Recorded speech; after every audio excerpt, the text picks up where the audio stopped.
Se choisir, se plaisir, se choisir, orgasme, orgasmique, orgasmique. Bonjour à toi et bienvenue sur le podcast Orgasmique, le podcast des femmes qui ont décidé de se choisir. Je m'appelle Cassandre Roland et je te partage tous les mardis des sujets et des interviews. Des sujets qui, moi, me nourrissent au quotidien et qui, je suppose, te nourrissent aussi. Aujourd'hui, j'avais envie tout simplement de me présenter parce que je me suis rendu compte que depuis le début du podcast, en fait, je ne l'avais pas fait. Tu es peut-être arrivé ici par hasard ou peut-être que tu me connais grâce au festival Les Jouissives que j'organise chaque année. Les Jouissives, c'est une association qui a pour but en fait de créer des espaces où les femmes vont pouvoir se reconnecter pleinement à elles-mêmes, plus largement pouvoir se reconnecter à leur plaisir au sens large. Donc je sais que le nom peut paraître un peu racoleur, que quand on dit les jouissives, on s'attend à tout un tas de choses autour de la sexualité, mais en vrai, c'est beaucoup plus large que ça. Et d'ailleurs, on en parlera tout à l'heure. Je suis ce qu'on peut appeler une nomade. Je bouge beaucoup, j'ai la bougeotte. Et c'est vrai que mon chéri aussi, j'ai la chance de partager ça avec lui, donc ça fait quand même plusieurs années qu'on voyage pas mal. Ce qui m'a permis de rencontrer plein de monde et aussi de faire pas mal d'expériences différentes. J'ai 2 enfants, 2 petites filles qui ont 2 ans et 5 ans, Maï et Ava. Et leur naissance a grandement changé mon chemin personnel et dans tout ce que je vis aujourd'hui. Elles font clairement partie intégrante des jouissives. Et bref, donc alors, pour commencer depuis le début, comment est-ce que c'est venu ? En vrai, je pense que c'est un chemin.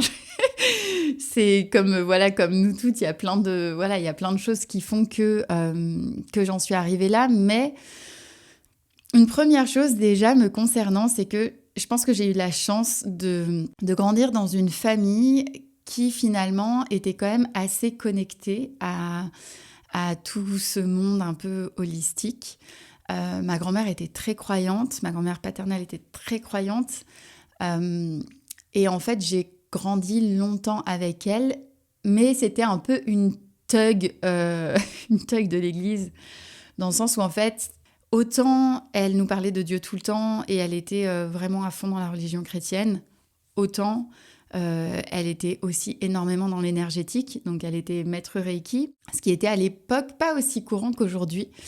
Elle faisait aussi ce qu'on appelle du Kufutu et voilà, tout un tas de soins autour de l'énergétique. Et c'est vrai que j'ai eu cette chance, et je m'en rends compte aujourd'hui, mais évidemment je ne me rendais pas compte enfant, j'ai eu cette chance en fait petite de pouvoir grandir dans un environnement où finalement l'énergétique était aussi commun qu'un câlin.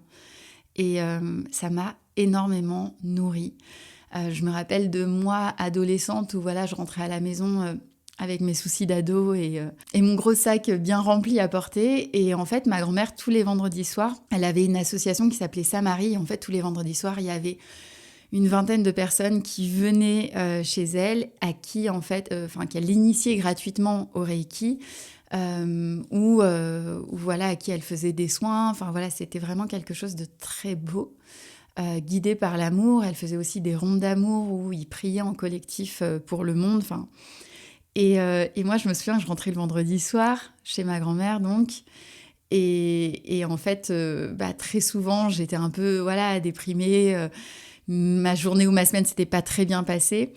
Et simplement, en fait, je descendais en bas dans le sous-sol où elle faisait tous les soins et je me retrouvais souvent allongée sur une table. Donc, en fait, il y avait 4, 5, 6 tables parfois où les gens s'entraînaient. Donc, n'importe qui pouvait aller sur la table, mais du coup, j'y allais et je recevais... j'avais la chance de recevoir un soin collectif de parfois 7 personnes autour de moi et qui t'envoient de l'amour et qui sont juste dans une énergie positive pour toi. Donc c'était très beau. J'ai baigné là-dedans une grande partie de mon enfance et de mon adolescence. Jusqu'à ce que ma grand-mère décède assez brutalement. Et je dois dire qu'à ce moment-là, ça a été vraiment un coup de massue, en fait, parce que c'est comme si bah, tout ça, c'était à porter sur un plateau d'argent. Ma grand-mère parlait tellement, elle était tellement dans un flot constant d'informations et elle partageait tellement tout ce qu'elle vivait que j'avais même pas besoin d'aller chercher ma spiritualité ailleurs. Et puis de toute façon, j'étais dans mon adolescence, donc voilà, c'était des sujets qui pour moi faisaient partie de ma vie, mais que j'avais pas besoin d'aller chercher. Et quand elle est décédée, en fait, j'ai eu le sentiment que toute ma spiritualité était partie avec elle. Et j'ai vraiment ressenti ça comme évidemment un gros vide d'avoir perdu ma grand-mère parce que c'était un être, et c'est toujours un être merveilleux, mais aussi d'avoir perdu aussi cette spiritualité qui faisait partie de ma vie. Et donc ça a été un gros choc pour moi à ce moment-là. Et je trouvais pas dans mon entourage, et évidemment c'est toujours au moment où les gens partent qu'on se rend compte de leurs valeurs, en fait je voyais pas dans mon entourage qui pouvait m'apporter ça. C'est à ce moment-là que je me suis rendu compte qu'autour de moi, il y a très peu de personnes finalement qui étaient connectées à toutes ces choses, et que quand bien même en plus ils étaient connectés à ces choses-là, évidemment parce que j'ai vu passer beaucoup de monde chez ma grand-mère et que tout le monde n'est pas toujours, ne vient pas toujours avec les meilleures intentions. Je me méfiais aussi, en fait, j'avais pas du tout envie d'apprendre de n'importe qui ou voilà, de me former auprès de n'importe qui. Donc, et c'est vrai que j'ai très vite, en tout cas, eu cette éducation de « Ok, méfie-toi », parce qu'on peut très vite rentrer dans une forme d'ego spirituel où la personne pense tout savoir de toi, ou en tout cas te dit qu'elle sait plein de choses sur toi, etc. Donc voilà, j'ai longtemps pris mes distances avec ce monde-là. Et entre-temps, j'ai aussi perdu ma maman. Et ça a été évidemment très compliqué pour moi. J'avais 21 ans. Donc j'ai perdu ma grand-mère à 18 ans et suivi ensuite ma mère à 21 ans. Et évidemment, c'était une période très compliquée. J'ai dû faire mon deuil, ce qui a été éprouvant et long. Et ma mère, elle, parallèlement à ma grand-mère, ce qui était assez intéressant, c'est que elle était tout l'opposé. C'est-à-dire que ma grand-mère, c'était vraiment une femme méditerranéenne, dans l'abondance, dans l'excès, dans le partage, etc. Un livre ouvert, une femme très solaire. Et ma mère, parallèlement, était une femme très lunaire. Vraiment dans une forme de spiritualité, mais un peu mystérieuse, un peu sorcière, dans l'esprit. Hein. Mais c'était vraiment ça. Elle avait une connexion avec la lune incroyable et elle avait sa spiritualité, elle suivait vraiment, elle était très instinctive. Elles étaient belle-fille et belle-mère, hein, toutes les deux.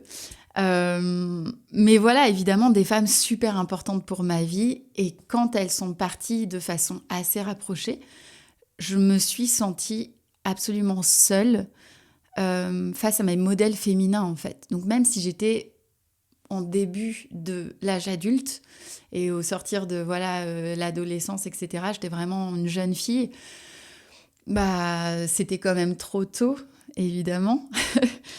Évidemment, de toute façon, c'est toujours trop tôt. Et voilà, c'était une période compliquée pour moi où je me suis beaucoup recherchée, où j'ai commencé à aller me trouver moi-même, en fait, parce que n'ayant plus de modèle, ayant perdu surtout ma mère, qui a été évidemment un choc terrible, parce que pareil, elle est partie de façon foudroyante. Là, il a fallu que je me pose les bonnes questions, que je fasse face à moi-même et que j'essaye de me trouver, en fait, de savoir qui je suis sans ces exemples de femmes et vers quoi je veux tendre. Et d'ailleurs, je suis toujours en chemin, hein, mais voilà, je pense quand même m'être trouvée un peu plus aujourd'hui qu'à l'époque. Et donc me voilà, jeune fille, je rencontre mon chéri à San Francisco dans le voyage. De là, on commence à voyager, à travailler ensemble sur le web tous les deux. C'est une période extraordinaire. Et puis je débarque en Guadeloupe, parce qu'il est originaire de Guadeloupe. Et là, je tombe enceinte de ma première fille, Maï. Donc j'ai ultra bien vécu ma grossesse. J'étais vraiment dans le fantasme de la maternité. Et en fait, je m'en suis rendu compte après, mais j'avais aucun exemple de mère autour de moi, à part ma meilleure amie, mais qui venait juste d'avoir un enfant. J'avais 24 ans à l'époque. Donc mes copines n'étaient pas toutes, en tout cas, là-dedans, pas du tout même. Et Et en fait, autour de moi, voilà, j'avais pas d'exemple, j'avais pas vraiment de personnes qui pouvaient m'aiguiller sur ce que c'était que d'avoir un enfant. Et, en fait, ce qui s'est passé, c'est que ma grossesse était genre merveilleuse, j'étais complètement dans le fantasme et tout. Et quand ma fille est arrivée, j'ai pris une claque monumentale. Et ça a été très violent pour moi. J'ai même, après coup, réalisé que j'avais fait une dépression, non pas un baby blues, mais vraiment une dépression postpartum. J'ai eu des envies suicidaires à ce moment-là. Enfin, c'était vraiment terrible. Déjà parce que j'étais très éloignée de mes proches. Étant en Guadeloupe, en fait, il n'y avait personne autour de moi. Qu'en plus, mon chéri, malheureusement, il avait tout prévu. Il avait vraiment prévu que, ok, il va être là pendant les premiers mois. On s'était vraiment préparé à tout ça. Sauf que il a été rappelé, on avait ouvert un espace de coworking à ce moment-là et la personne qui gérait l'espace est partie une semaine après mon accouchement. Donc en fait, il a dû retourner sur place pour gérer l'espace. Et donc en fait, très vite, je me suis retrouvée assez isolée. Ça se passait pas bien non plus avec ma belle famille à ce moment-là. Et je me suis retrouvée avec ce bébé dans les bras que je ne comprenais pas, qui pleurait tout le temps. Et en fait, j'étais complètement démunie. Les seules fois où elle dormait, c'était quand j'étais dans le mouvement. Donc du coup, en fait, je marchais, mais en fait, il faut savoir qu'à mon accouchement, j'ai fait une hémorragie. Donc du coup, j'étais en anémie totale. Et en fait, je m'épuisais, je me faisais pas spécialement à manger, j'étais focus sur le bébé. Donc ça n'a certainement pas aidé. Et bref, grosse dépression à ce moment-là. Et puis aussi, faut le dire, ça m'a ramené à ce que j'avais pas en fait. Ça m'a ramené à ma mère qui était pas là, qui pouvait pas m'expliquer tout ce que j'aurais dû savoir sur un enfant, qui pouvait pas m'aider. Donc vraiment, période dure, très très compliquée pour moi. Et les mois passent, je reste dans ce sorte de brouillard total. Les mois passent et puis à un moment donné, je vois passer sur les réseaux un cercle de femmes. Et là, je me dis, mais waouh, ça a l'air trop bien déjà, parce qu'évidemment, ça me ramène à ces réunions que faisait ma grand-mère, à ce côté où on va parler de choses un peu spirituelles, et puis en même temps, c'est entre femmes, donc les femmes me manquaient atrocement dans cette période de ma vie. J'avais besoin de ça, j'avais besoin de connecter avec des femmes, donc je me suis dit, ok, go, on y va. Et me voilà partie en cercle de femmes. Ma petite avait 4 mois. Et c'était, je crois, une des premières fois que je sortais de la maison. Ou en tout cas, la première fois que je prenais du temps pour moi, sans elle. Et là, je découvre ce monde. D'ailleurs, c'était avec Vanessa que j'ai interviewée dans l'épisode numéro 2. Je découvre ce monde incroyable où en fait, on est entre femmes, on partage nos histoires, mais en même temps, c'est guidé par Vanessa qui vraiment nous apprend tout un tas de choses. C'est là où je découvre le féminin sacré. Et là, mes révélations. Donc, pour vous donner une idée, on se voyait tous les mois et c'était pas un cercle où en gros tu viens et puis ensuite, on se voit plus. C'était vraiment un cercle de femmes régulier où on chemine et on s'engage pendant 1 année à se voir tous les mois. Et on se voit pendant 4 heures. Donc évidemment, pendant 4 heures, c'est pas que du partage, on partage un peu, mais finalement, on apprend surtout beaucoup parce que du coup, Vanessa nous faisait, nous donnait des enseignements finalement sur notre corps, sur nos cycles, sur notre relation à la lune, sur les archétypes féminins, mais aussi les archétypes masculins, etc. Donc c'était très riche et je revenais à chaque fois chez moi, mais de plus en plus, de plus en plus en confiance en fait, parce que je pense surtout ce qui m'a transformée, c'est déjà de comprendre le cycle menstruel et non pas de le comprendre qu'avec la partie très cartésienne, même s'il y en avait, mais aussi avec la partie symbolique et toute cette relation, tout ce côté cyclique en fait qui est finalement la nature et que nous sommes toutes toutes et tous, mais surtout nous les femmes que nous vivons mensuellement.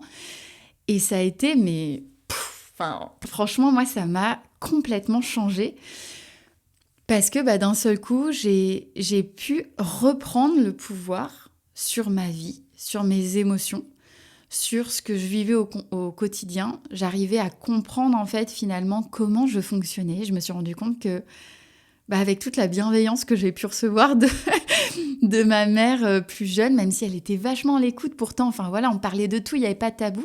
Malgré tout, en fait, on m'a jamais appris comment fonctionnait une femme vraiment dans son côté cyclique et à quel point ce cycle pouvait avoir des répercussions sur nous.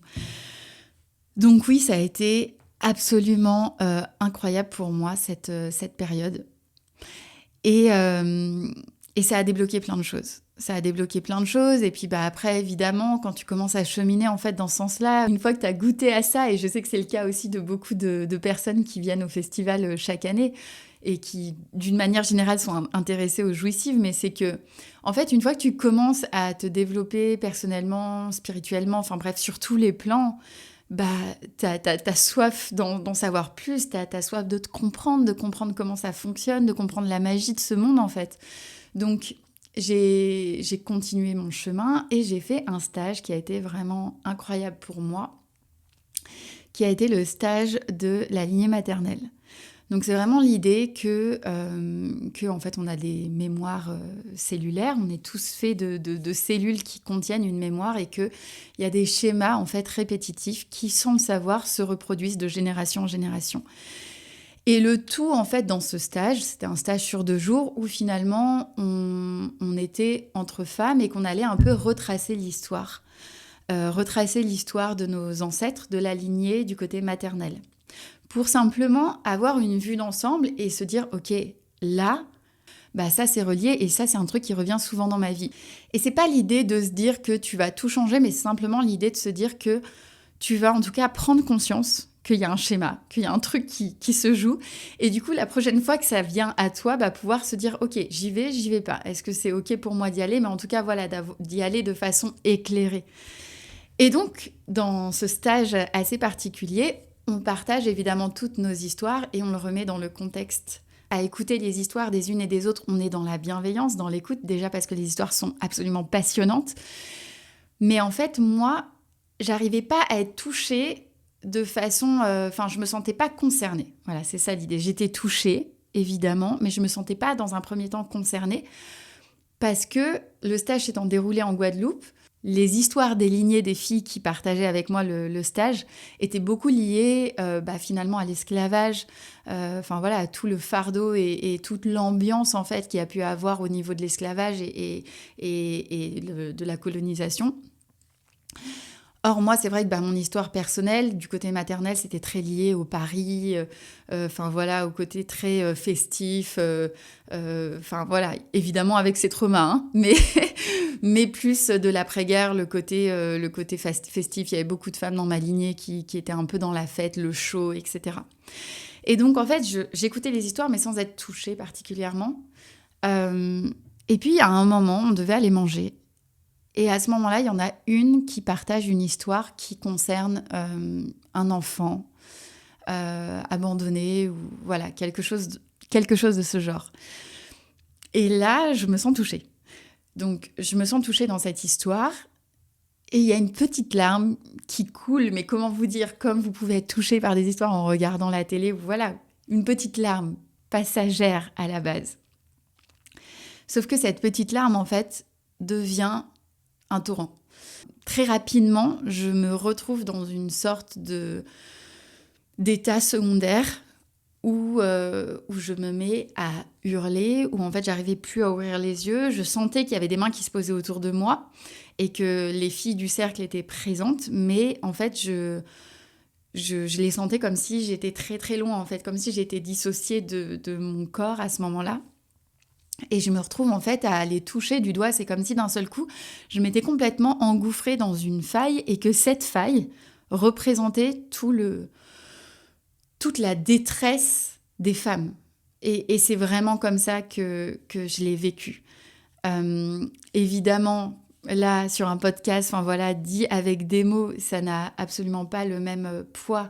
Et c'est pas du tout la même expérience. Et je pense que j'aurai jamais assez de mots pour décrire ce qui s'est passé à ce moment-là. Mais en fait, c'est vraiment quelque chose de très puissant qui m'est arrivé. Et d'ailleurs, j'ai compris après que j'avais fait finalement une transe et que c'était la première. Mais bref, ça a été très puissant et j'ai poussé des hurlements, mais ça sortait de mes tripes, ça sortait de beaucoup trop profond, en fait, pour que ça m'appartienne seulement à moi. Et c'était sans fin, en fait. J'aurais pu hurler une vie. Tellement il y avait de choses à extérioriser, en fait. Ça m'a complètement happée. Et évidemment, donc, il m'a fallu du temps et beaucoup de voix bienveillantes autour de moi pour me ramener. Et j'ai fini par revenir à moi à ce moment-là.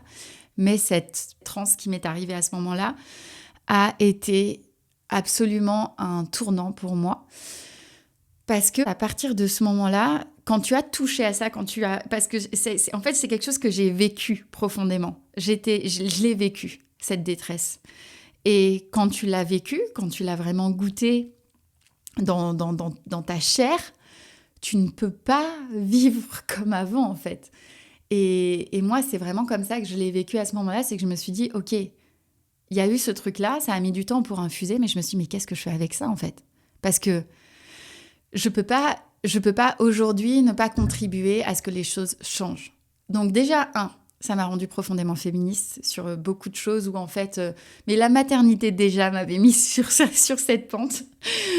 Mais on va dire que oui, déjà, ça a réveillé quand même ma casquette féministe d'un côté.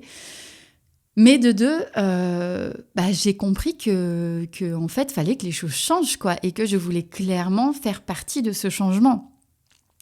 Et comment faire partie de ce changement? Comment en fait apporter plus de plaisir, plus de reconnexion à soi, de connexion aux autres femmes, pour toutes ces femmes en fait qui sont seules, pour toutes ces femmes qui sont dans une détresse aujourd'hui et qui, encore aujourd'hui, et c'est ça qui est malheureux, c'est que moi, ce que j'ai ressenti, là, on était sur un stage de lignée, donc évidemment, je me suis sentie connectée au tout, mais pas au tout du côté c'est magnifique, c'est beau. Je me suis sentie connectée à toute cette détresse en fait qu'il y a pu avoir dans le passé et aussi encore aujourd'hui dans le présent, parce que on a énormément de chance aujourd'hui en tant que femme d'en être arrivée là. Et déjà, même s'il y a encore du taf, mais déjà je suis contente d'être arrivée à cette période dans ce pays et ne pas avoir eu à subir même ce que nos arrière-grand-mères françaises ont pu subir. Mais il y a encore tellement d'endroits dans le monde où aujourd'hui les femmes sont absolument déconnectées d'elles, où elles sont, où on leur met en fait dans la tête même que leur corps est sale, que leurs cycles sont sales, que leur spiritualité est malveillante. Et en fait, tout ça a pris totalement sens pour moi et je me suis dit, mais il faut absolument que je contribue à rendre ce monde différent. Il faut absolument que j'apporte ma pierre à l'édifice. Et comment je vais faire, en fait? Donc, c'est à ce moment-là que les jouissifs sont nés. C'est à ce moment-là où je me suis dit, OK, on va créer des espaces pour les femmes où elles vont pouvoir se reconnecter à elles par le plaisir, parce que tout simplement, je suis comme ça, que moi, c'est utiliser mes sens aujourd'hui, c'est un des chemins les plus rapides, en fait, pour revenir à moi, pour revenir à ce qui me fait kiffer, et du coup, pour être profondément connectée à qui je suis et à ma singularité, parce qu'on est toutes différentes. Et quand je suis connectée à ma singularité, c'est à ce moment-là, en fait, que je peux créer des choses qui me ressemblent et qui sont alignées avec qui je suis. C'est à ce moment-là que je peux avoir toute la force et l'énergie pour créer les Jouissif Fest et faire en sorte de réunir des centaines de femmes qui vont se faire kiffer. C'est à ce moment-là que je peux interviewer dans des podcasts des femmes qui vont me parler autant de spiritualité que de sensualité, que de sexualité, que de sororité. Bref, en tout cas, ce que je veux dire, c'est que comment est-ce qu'aujourd'hui, tu peux, toi, aller en fait apporter au monde quelque chose qui soit complètement aligné avec qui tu es. Clairement en te reconnectant à ton plaisir, parce que toi seul, c'est ce qui te fait kiffer. Moi, ce qui me fait kiffer, c'est absolument pas la même chose que toi. Et oui, ça demande un grand travail finalement d'assumer aussi son plaisir. Et d'ailleurs, c'est un vrai sujet, et je vois quand j'ai commencé à lancer les jouissives que le nom est, comme je le disais tout à l'heure, racoleur, mais en fait, il vient questionner. Est-ce que c'est mal de jouir? Tu vois? Qu'est-ce que ça te fait, toi, d'avouer, de dire pleinement, ok, je vais participer au Jouissif Fest? Est-ce que tu te sens un peu gêné de te dire, mince, est-ce que les autres vont penser que je vais aller dans un truc un peu spécial où on va faire du sexe ou des choses comme ça, parce que c'est ce que beaucoup de gens pensent quand on parle des Jouissive Fest. En fait, qu'est-ce que ça vient questionner ?